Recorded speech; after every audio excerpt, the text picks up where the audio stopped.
288, 234, 503, 304, 205, 116. Average equals. So, paano isolve ang average? Napakasimple lang po. Ang gagawin mo lang, i-add mo lahat, tapos i-divide mo kung ilang terms meron. So, dito meron tayong 1, 2, 3, 4, 5, 6. So, we have 6 terms. So again, ang average is equal to sum of terms, ibig sabihin, total nitong lahat, divided by the total number of terms, kung ilang terms meron. So, ang tinatawag natin na terms ay yung ganito, 1, 2, 3, 4, 5, 6. So, meron tayong 6. So, it means that is over 6. So, now, let's total this. So, dapat mabilis kang mag-add. So, kung pwedeng ma-mental, so, kailangan mabilis dahil sa civil service exam ay napakamahalaga ng oras.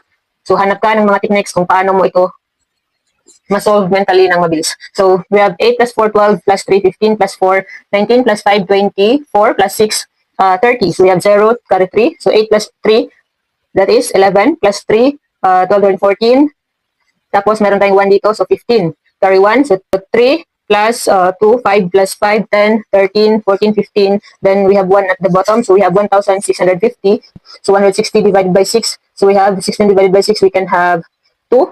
2 times 6, 12, minus. So, for 16 minus 12, 4, bring down 5. 6, 45 divided by 6, we have 7. 7 times 6, 42, minus 3. So, bring down 0. 30 divided by 6, 5. 5 times 6, 30.